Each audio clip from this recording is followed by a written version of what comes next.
Greetings, everybody. Welcome back to another episode of ATP.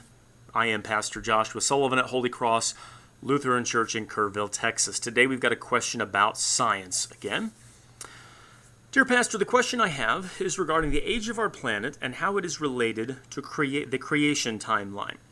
Studying and researching geology and plate tectonics and the concept of continental drift, how do the following examples explain the age of our planet, such as the movement of the Indian plate into the Eurasian plate to create the Himalayas, or the island of Madagascar breaking away from the African continent, or the perfect match between the African and South American continents caused by the mid-Atlantic ridge split underneath the Atlantic floor with a 1-inch average speed rate per year. Whew, that's a lot. He goes on, my understanding is that evolution over time and creation can coexist. God created the heavens and the earth and populated it with plants and animals and then set man to have dominion over it. But also living things have evolved over time. Natural genetic breeding and diversification, and man-made genetic breeding and diversification, such as the example of Augustinian friar Gregor Mendel. All right, so there's a lot in this question, in this comment rather. Let's unpack this. So first things first, creation and evolution cannot coexist because both are belief systems which are diametrically opposed to one another. Both rest on assumptions that preclude the other one from being true. Now, that being said, you do pick some interesting topics that are generally addressed from the evolutionary point of view, but they can be addressed from the biblical record of creation and flood as well. So let's take your examples and let's do that. You first mentioned plate tectonics. Now, plate tectonics is a theory that the Earth's crust is made up of lots of different plates that are continually moving around. The movement of these plates, especially when they move up against each other, that's what causes earthquakes, volcanic eruptions, that's what creates mountain ranges and ravines in the ocean. Now, while some plates move faster than others, scientists have discovered that the continents themselves are drifting at a rate of about 4 inches per year. Now, what does that have to do with the age of the Earth? Well, everyone assumes that the Earth began as with one big supercontinent on that. Scientists usually call that Pangea. And throughout history, that supercontinent slowly broke apart and then drifted into the continents that we now see on our globes. Now, that assumption of a original supercontinent is one that is shared by scientists on both sides of the creation and evolution debate. In fact, Christians throughout the ages, including Martin Luther and Johann Gerhard, assumed that it was the flood then that radically altered the face of the earth. And that's then why continents look like they're going to fit together with just a little finagling and polishing here and there, like the examples which our viewer enumerated. Now, the key for evolutionists is that number of 4 inches per year continental drift. Evolutionists look at the drift and then they extrapolate backwards from that, so that they assume that the continental drift of 4 inches per year that's observable right now has been uniform all throughout the history of the world. Now, if that assumption of uniformity in continental drift is accurate, then the Earth is billions of years old. However, if the assumption of uniformity isn't true, then all bets are off. And at the end of the day, the assumption of uniformity is still an assumption. Now, when someone says plate tectonics prove that the Earth is 6.5 billion years old, that's a statement of faith. Their creed being the assumption of uniformity. Now, one big problem with the assumption of uniformity is mountain ranges like the Himalayas, which our viewer mentions. If plates are moving around consistently at a rate of 4 inches per year, and two plates move into each other then at 4 inches per year, that's not a collision. That's barely a fender bender. And I don't believe that would make mountains of that caliber then.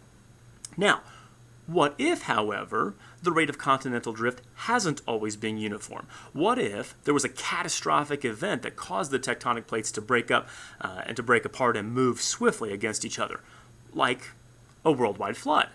Well, some creation-believing scientists see indirect biblical evidence First, for the supercontinent of Pangaea, Genesis 1, verses 9 and 10, God says, "Let the waters under the earth be gathered into one place, and let the dry ground appear." And it's specifically that phrase, gathering of the waters into one place, that leads them to see this. Now, I don't know which came first, the scientific theory of Pangaea or the idea of Pangaea coming from this verse. Ultimately, it doesn't matter.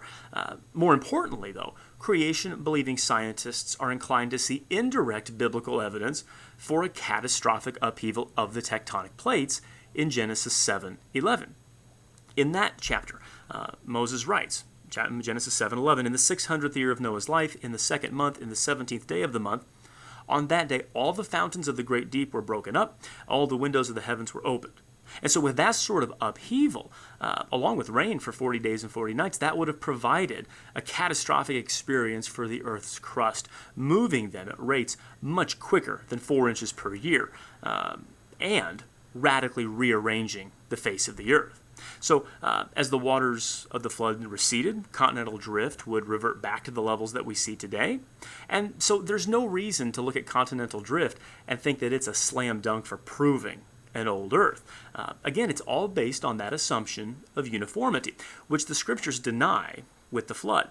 So what this means is that plate tectonics, as we observe them today, can't help us accurately date the Earth. Now, that was the first topic. Let's move on to the second topic you mentioned, which is microevolution. Now, with microevolution, it's important to remember that microevolution and macroevolution aren't the same thing at all, even though they sound an awful lot alike. In fact, I think the term microevolution is fairly misleading. So macroevolution is evolution across species.